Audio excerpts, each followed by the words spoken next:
Okay, so I don't want this to get too long, which it probably still will anyway, so I'm not going to read the screenshots, but the first two pretty much just goes into something I talk about pretty often in my Dronophile Complex playlist videos and my hypothetically paraphilia playlist videos, which the second playlist is pretty much just about paraphilias in general. And it goes over how, like, one, dating is prostitution, but mainly something I mentioned, which is that somebody can be the younger person and still be the bad guy.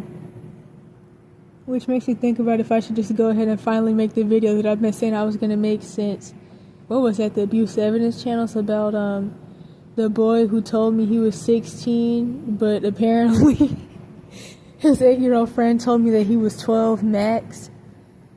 Or maybe 12 at most. Not like he was like 9 or something, but he was pretty much like 12 at the least. Maybe 11, but I'm pretty sure 12. And when I met him, I was 14. I mean, it wouldn't have been like a bad age gap, but it's like, or at least, well, in my eyes, but a lot of people would say differently. But it's still just the fact that, like, I considered us associates. I never once even thought about dating him or really dating anybody because I've never been in the situation for that. And he was telling people all types of mess about what we supposedly had going on. He was telling people that, like, I was sleeping in bed beside him and all types of stuff. And it's like, yeah, I went to his house to play the PS3 with him because I was trying to get out of my house, but, like, he was telling people all types of mess, and it was just a lot of stuff with that, and maybe that'll be in my next video, but I don't know. I should probably try to make it tonight, though, if I have time, because wait a minute. Other than that, I keep saying I'm going to make it for years, and then I don't. Just like with a lot of stuff. Just like how I dragged out that Gravity Falls breakdown from when I was 8 till last year. Or, no, I think I finally started making it. Yeah, like last December into January or something. Or maybe even, no, I think it was even more recent than that. I was still making the different parts to the Gravity Falls breakdown. So yeah, anywho. There's that. As you can see, this boy obviously had a lot of stuff going on, and I mean, the 18-21 thing, I mean, I get that some people would rather not date people that are younger than them, but, like, when she said if she would have known he was that young, she wouldn't have dated him, it's kind of like, that's not even really the issue. But, yeah, so, like, somebody can be the younger person and still be the bad guy. In fact, it even reminds me of something I mentioned back on my abuse evidence channels, where I would talk about how me and my sister were, essayed by younger relatives, in fact, way younger relatives, and, like,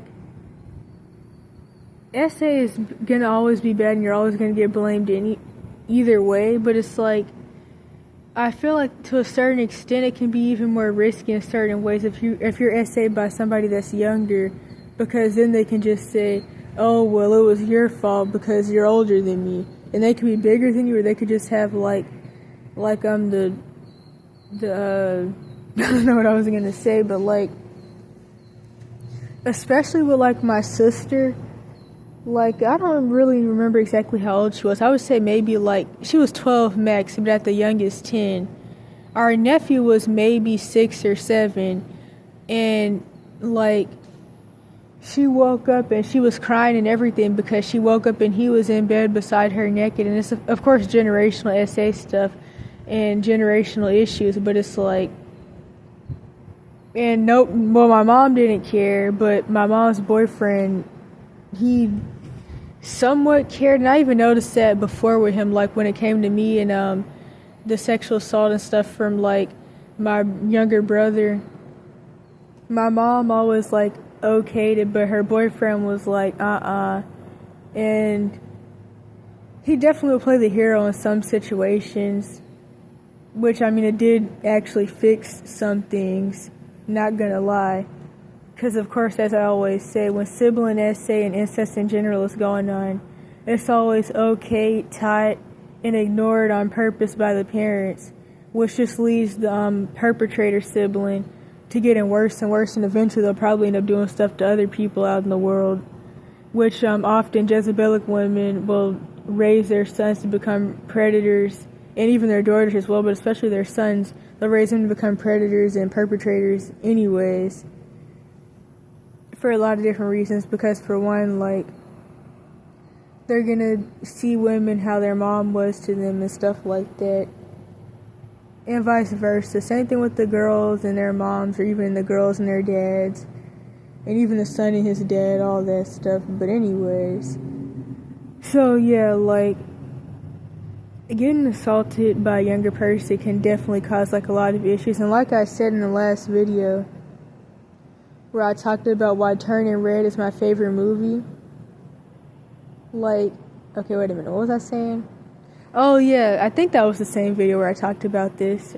But yeah, like, the boy, he choked me out and then locked me in his grandma's car and everything, and that was kind of like, well, and apparently he was like 12 max.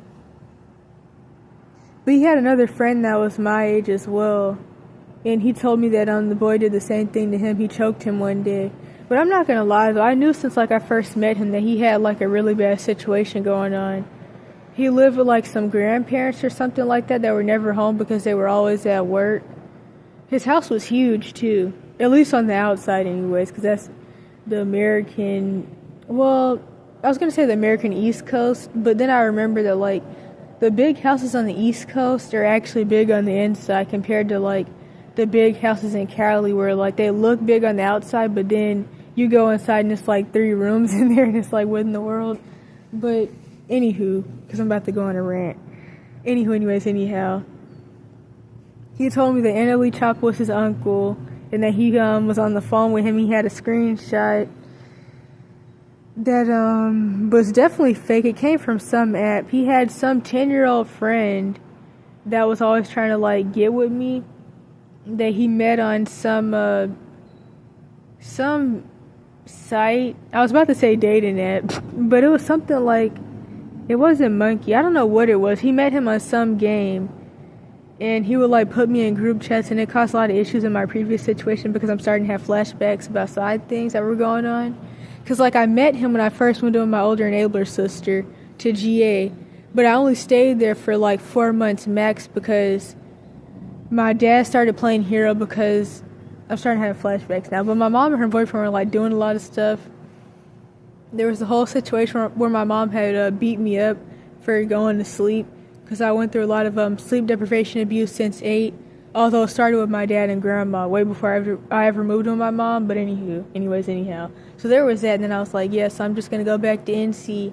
And then all types of chaos broke out. So I kept talking to him like off and on over the phone. But when I went back to GA, in a series of unfortunate events, it was actually better, to be honest, still. When I went back to GA, I met him again, I saw him again. And I remember that, like, once I completely stopped talking to him, which didn't take long, because let me not go into that. Because I was about to go on a whole rant about something that was not really, I don't even know how to explain it, but anywho, okay, so, wait a minute, hold up. Anywho, he started trying to act like I was, like, the weird person, because he was scared that, like, I was going to tell somebody about all the stuff that he did. But it's like, I don't talk to people, and I really don't even care. And by then, most of it became a repressed memory anyways. I had too much other stuff going on to worry about and deal with and survive through than to worry about that stuff with him. But yeah, I remember he faked a birthday and everything. He told me that he was having his birthday party, because at that point in time, I was out of town. And when I met him, he told me he was older than me, and yeah, and that was my RERE moment. But that all goes into how the younger person can definitely be the bad guy. And I've been in another situation that was somewhat similar to that. When I was in Cali, and this boy was like threatening to turn me in if I didn't like do sexual stuff with him. Do sexual stuff with him, because I was coming out really drifty. But I didn't end up doing it anyways, because I don't know how old he was. I'm not gonna lie. I could assume he was a couple years younger than me, but I really don't even know. But either way, it was still like a risky situation. And of course, he had been SA before himself, which is why he had the issues he had. But it was kind of like, if you don't do this and I'm going to tell the police that, then you're going to get locked up for being a homeless minor and all that bull crap. And it's like, you can end up in some really risky situations in certain situations, even with people that are years younger than you. And so there was that. That was kind of similar enough, I guess. And I remember he was like, don't worry, this isn't To Catch a Predator. And it's like, well, that doesn't make it any better. But it's kind of like, oh crap, now it's raining again. It makes me think about this bullcrap post that I seen on Reddit some years ago, back when I first got on there. And this lady, who was definitely the chomo and in the wrong, she was in her like late 20s or something. She was like, my 16-year-old boyfriend R-worded me, and I can't go to police about it because stuff with the fact that she shouldn't have been doing what she was doing. And then somebody in the comments was like, it's unfortunate that you can't go to the police about it, and it's okay, and it's gonna get better, and I'm sorry, and I know you're probably scared to go to police because of his age, and you know, it's not your fault. And it's like, the feminist on Reddit. But still though, it's like that goes into how, I think I mentioned this before actually in one of my paraphilia videos. This goes into how like it's issues in sexual addiction and paraphilias on both end, with the younger and the older person. And I know a lot of people are going to feel like this is victim blaming, but it's like people are always trying to like, people don't like to talk about the full circumstance with things. Like, they want you to talk about only certain parts of certain situations, because if not, you're not being, I don't even know if politically correct is the term, but like, you're victim blaming and you're not talking about the situation how people want you to talk about it. But it's like, when you're the type of person that notices patterns and stuff like that, and just notices different things, and you peep stuff, you talk about the full thing, not just the side of it that people want you to talk about, as if anybody even really cares anyways about who's getting essayed and who's not. Nobody really gives a crap. People won't do anything because they know that really helping victims isn't legal, and that's why they make these bullcrap predator channels, because people don't want to help real victims. But anyhow, to go to the next thing, or the next screenshots, stuff that sexual predators will say to you when they're mad that they can't play you and manipulate you. Try number 2. So, I'm not looking, actually not, I think I can look at the screenshots while still like having the recorder on. So, the lady gave an update on this whole little situation, and this goes into how like there's really no such thing as parents. And I know people are going to say that this sounds blamey and all that, but it's like, there is no help and nobody cares, and the people that call themselves wanting to help, it's like they really can't, and they like, when the trauma symptoms kick in, then it's like, never mind, and most people aren't going to want to step in to help anyways. And it even goes back to like how I talk about pretty often with the Cash for Kids system and the human cash cow systems and Ramco in general. Their goal is to take you through mind control and brainwash you into becoming something that they want you to become. Their job and goal is to create an issue that isn't already there, and to make you a statistic and different stuff like that. Even if you're not quote-unquote bad from your trauma symptoms, and you're not like fighting and cursing and different things that would get a lot of abused kids and traumatized people labeled off as bad, even if you don't do those things, they're still going to try to like find some way to make you quote-unquote bad regardless. Like I talk about in my more recent playlist, where I try to like get the videos where I talk about this in a like one playlist with just my videos, unlike the Cash for Kids system playlist I have. So the bad, crazy, slow, retarded, weird, something playlist, I think that's what it's titled. But it's like, if it's not one thing, it's another thing. They're always going to try to like make some reason to make you feel like you're the bad guy and everything is your fault. So it's like, even if you aren't quote unquote bad, at least by like the stereotypes, and you're not like fighting people because of your trauma symptoms or because you're getting bullied. And of course, when you're getting bullied, you're going to be labeled off as a bad guy for defending yourself anyways.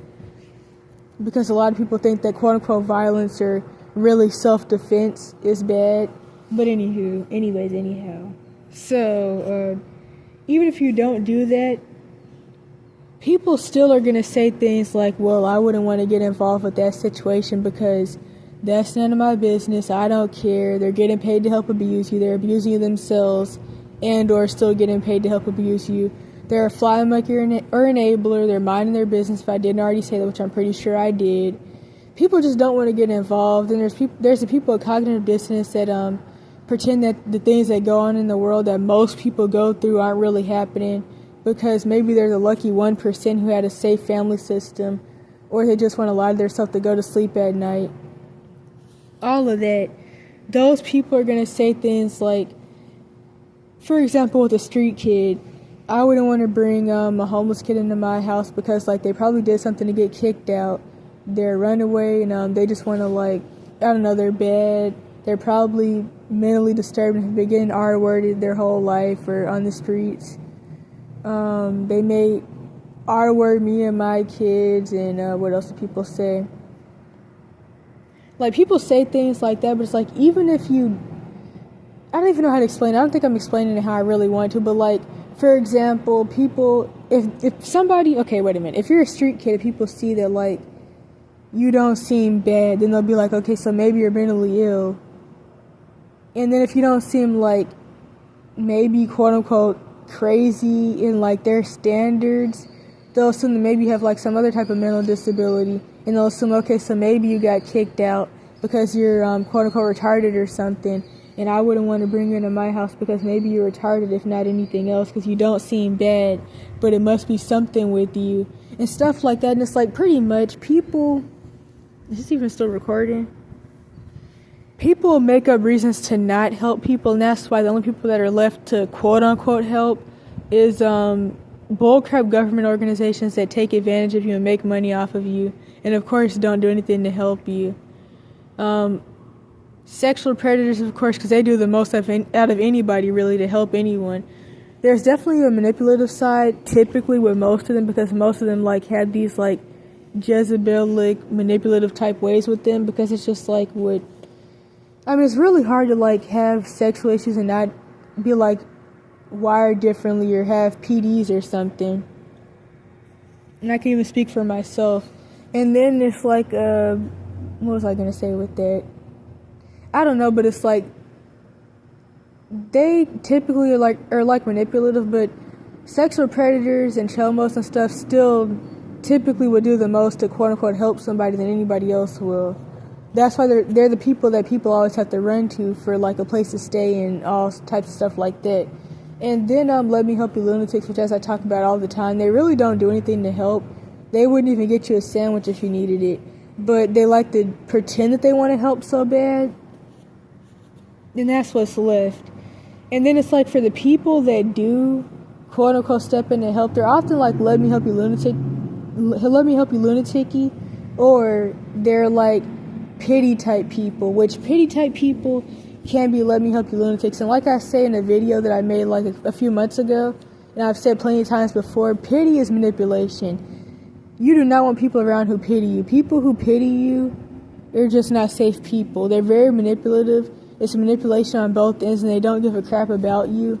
And they're just around for like a little while because they kind of feel bad, or they at least pretend to feel bad.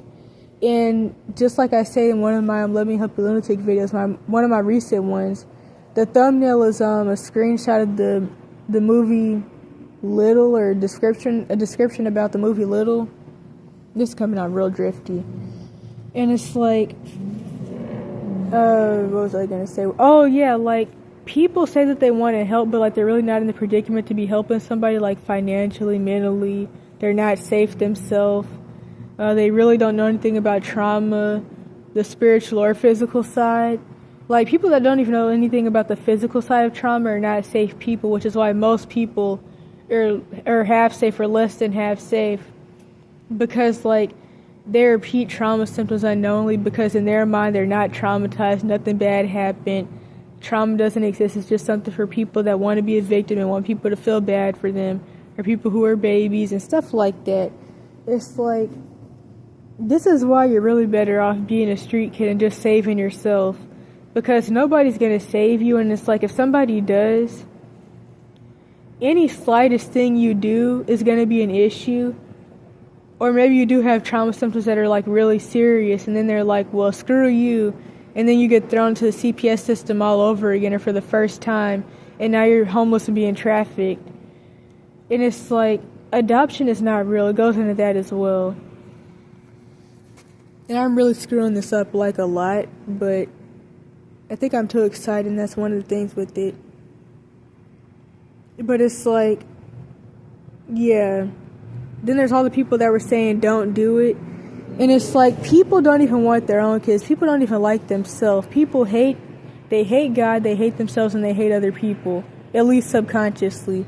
This is why people don't care to take in or adopt anybody, because for one, they know they really don't want to. They couldn't handle it, especially they can't afford it.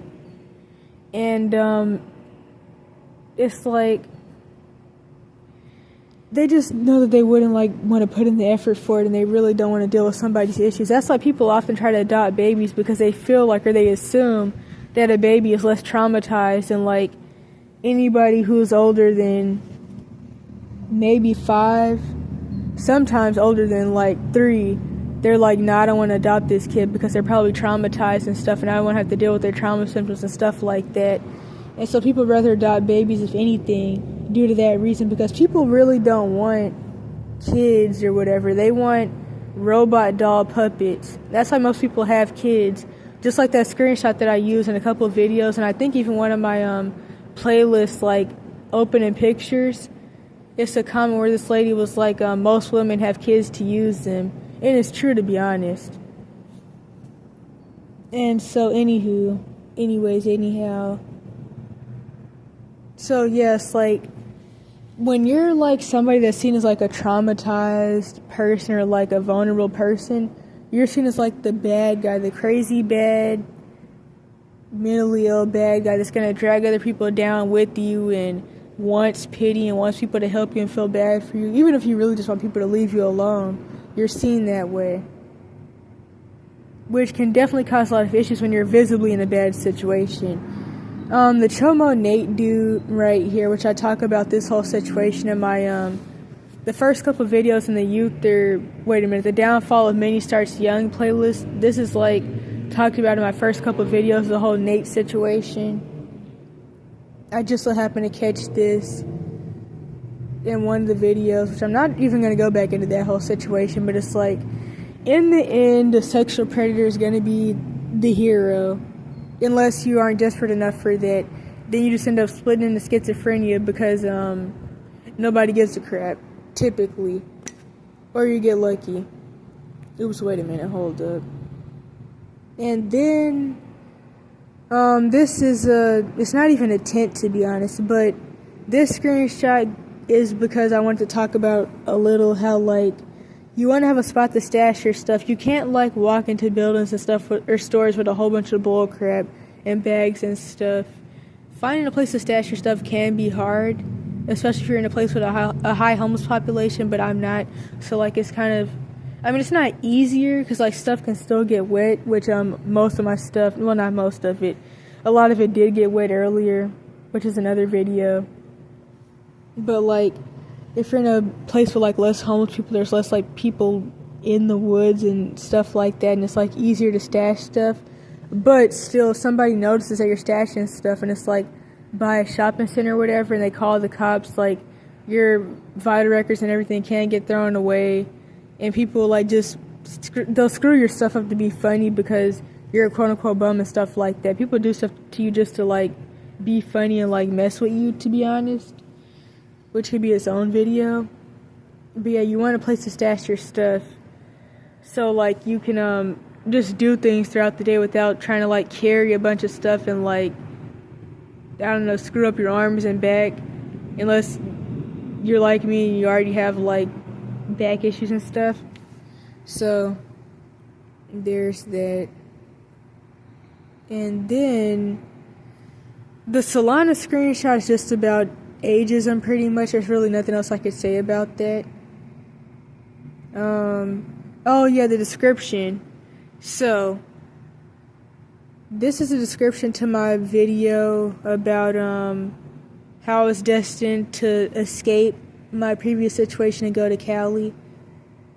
In fact, earlier I was walking down the road and I saw a car parked in front of a hotel, and it was one of those electric cars that has Santa Cruz on the back. It's like in Santa Cruz, for whatever weird reason, they have like their own cars that, like electric cars that have Santa Cruz on the back. Like there's Teslas and other types of cars that literally just have Santa Cruz like embedded into the car, which I find really interesting. But yeah, so like I saw that and it was like just like really a coincidence, I guess I could say. It's like, oh man, it reminds me of like my time in Santa Cruz. Santa Cruz is like a really cool looking place though. It's a lot of weird bad stuff that happens there and in Cali, like the family children new beaches and stuff like that. But it's a nice looking place, I'll say that. But then it's kind of like, yeah. But Cali was really culture shocky for me. Like really just the West Coast in general is like a lot of culture shock. Like I remember when I first went to Santa Cruz and I first got out the bus and I was like, why is everybody like dressed like it's the 80s or something? It was kind of like going back in a time machine to a point in time where I wasn't alive anyways. That was really cool for me, but yeah. Anywho, so this screenshot, because I went way off into something else. Homeless? No, not that. My Life on the Streets, LA Youth. I think that was the article, but it may not be. If it's not, it's in the description of the playlist about childhood homelessness. I'm pretty sure it is. And it's like the stuff that that dude describes about like growing up homeless, living on the streets of LA. It's like really reminiscent to like how I feel pretty often. Like I remember when I was in Cali and I was like at this park, they would do baseball games and stuff. And like I know that a lot of the kids there are probably in like tiger parent situations with like parents that are vicariously living through them and are trying to like force them to become a baseball star because that's what the dad wanted or something like that, or just like make the family look good and make the family look like they're not dysfunctional. But when I think about like the people that may have healthy families and like I just see people out in public, not even just like younger kids, because like in the article the dude was saying that like he would start crying and he would feel bad and wonder why he doesn't have a family when like he would see younger kids or like little kids with their family. But like when I see like anybody of any age with their family, it's kind of upsetting. Like I remember like just crying at the baseball games and stuff like that, and just like regretting that I even went to the park. Like I remember this one time I went to the park and like the white people were all sitting there and they were like eating the hot dogs and stuff, and like when they see me coming to the park, they were like, hide the food, guys. And it's like, I don't know what that was about. I feel like that was probably like racial, to be honest, because I don't know what that was about, to be honest. But I think about that as well. That was very interesting. But that was the usual. Back in Cali, I needed to go back to Mexico and I was a burrito munching nigger and all types of stuff. But yeah, like a lot of bullcrap happened. And before I go into that rant, like I still do feel upset when I like walk past places like Airbound and stuff like that on a daily basis, and like I see people that like have their families and stuff with them, and I know how superficial people are, but it's still like the thought of having like a family or whatever. And that's why like I mention pretty often with how people think that CPS is like some hero organization. It's very unlikely that they're going to remove you from the home anyways, but also they really want to remove people that aren't traumatized so they can like take them through SRA and break them down themselves and sell them. I kind of had to burp a little bit, but I almost threw up at the same time. But anyhow, like, what was I gonna... Oh, yeah, being in CPS custody is being homeless and being trafficked all at the same time. And it's not likely that you'll go into foster care either, because, like, you may not go into foster care. You may not be in a foster home. You may be thrown straight into some prison or something like that, or you may go straight to the streets. But still though, it's like, what was I gonna say? Oh yeah, the main reason that people want to go into foster care, they think that they want to go into foster care, is because they have this like great adoption story playing out in their head. I cannot really talk about my blood sugars low, I'm not gonna lie, I really can't. But they had this adoption story going in their head, and they're like, I'm gonna go into CPS custody and I'm gonna be adopted and people are gonna love me and I'm gonna be in a rich family and stuff like that. That's not real. And rich and nice and loving doesn't even go together. As I've said before, people have this like fictional adoption story going in their head, and it's not real. It's just magical thinking and a maladaptive daydream. That's all it really is in the end. So yeah, in the end, you're with a chomo, and that's that. Okay, something I forgot to say, which I'm still gonna have like some trouble talking because my blood sugar is kind of whatever right now, but I've been saying I was gonna make this video since how old was I when this happened? Like, I don't know, 9 or 10 or something. And I still haven't made it because I've had YouTube channels since I was 7, I'm pretty sure. But going back to the whole bad kid thing and how like you can be assaulted by somebody that's younger than you, it goes back to something I mentioned in another one of my paraphilia videos before, when it comes to like the whole thing with like the younger person can be the bad guy. So there were these okay, wait a minute, how do I put this? My dad, or really my grandma more so, had this friend, and his name was Rod or something like that. And my dad stayed with him for like a few months, and I was staying with him, and I'm pretty sure his kids were like, or his son was like older, but I'm pretty sure his son was, and his girlfriend were like, why is my dad always getting people that abuse their kids to move in with him? Because I remember they walked by one day while my dad was beating me up. So there was that. But anywho, so he also let these other people into his house at one point in time. I don't remember where he met the lady, but she had like 3 or 4 kids. She had a daughter, and it's like, really looking back, I've met so many like girls that kind of make me think about this. And I know I mention like different people and different people's situations all the time, and I've always been told that I like need to not care about other people and what they have going on, and which I don't like that mindset, but I'm not going to go into that. But it's like, she kind of reminded me of the Nova girl, really kind of both of them, but this girl was quote unquote black, so more so the black one than the other one. I mean they're both black, to be honest. They're both a Negroid, but more so than the one I met in Cali with like the Nate situation and all that. But she had this one daughter and like 3 sons or something like that, and like the kids would be like they would stab holes in Rod's door with knives and stuff like that, and he was always saying that they were bad, but like they were traumatized and actively being abused and neglected. Their mom was like 40 something years old, dating like a 16-year-old who would bully her kids, and like he would pick on them at school and stuff like that. It was a lot of stuff with that, but like he would like beat them up after they got off the bus or something like that. Different things that he would do. Him and his friends would throw water balloons at them and spray them with water guns, and her boyfriend was her quote-unquote boyfriend was literally like beating up her kids, and he was beating her up and R-wording her and all types of stuff. It was a lot of mess with that. And so yeah, it makes you think about that as well. Like the younger person can be the bad guy, but it's like both the people really have issues typically. And there's that. So I'm trying to think if there's anything else I could throw in with that. In fact, no, there is something else I can throw in. My grandma met this dude at a church.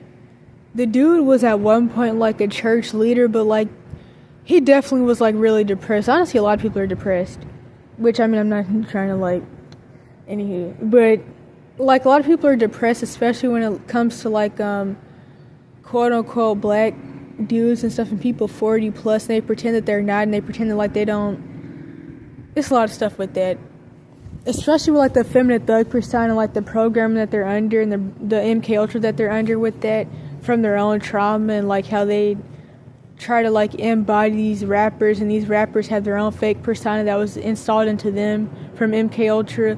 But anywho, like, he got worse and worse over the years, and eventually I think he disappeared or something like that. But it was a really sad situation, to be honest. But I remember that, like, my grandma was talking about how bad the kids were with him, and it's like, people always want to ignore the abuse situation and the trauma and all that stuff, and like, they're quick to always blame the victims. And I mean, crap, even to a certain extent, the boyfriend was a victim as well. And it's just a lot of stuff with that. But it's really crazy, though, how these situations play out. And I don't know what to say about that, because I think that's pretty much it. And that even goes into how, like, people will say that they want to help you, but only to a certain extent. And then if you, like, show any symptoms that they don't like, then you're the bad guy. And it can even go back to how, like, let me help you lunatics, like, especially the Miss S lady in the J situation, which I have 2 videos about mostly.